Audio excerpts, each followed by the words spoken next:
असम का मुख्यमंत्री हिमंत बिस्व शर्मा आज डरा हुआ है, क्योंकि उसको पता है जब आने वाले साल में सत्ता उसके हाथ से जाएगी, कहां कहां उनके परिवार के लोगों ने जमीन जब्त किया है, एक एक माटी का, एक एक इंच जमीन का हिसाब लोगों को देना होगा।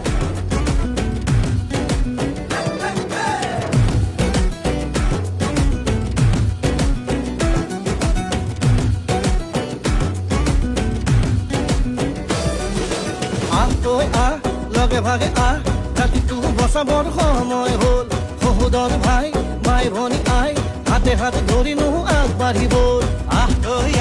মিলি জুলি নতুনৰ কথাবোৰ শুনিবৰ হ'ল, অসমীয়াই মুখনি চাই একতাৰ এনাজৰি বান্ধিবৰ হ'ল। এই প্ৰগতি আনিব কোনে, শান্তিৰ গান গাব কোনে, দুখীয়া নিচলাৰ দুখবোৰ আঁতৰাই হাঁহি জিলিকাব কোনে।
বিভাজন কৰে মাটি ভেটি বন্ধ কঠুৱা ইহঁতকে খেদি পঠিয়াব বাৰু কোনে।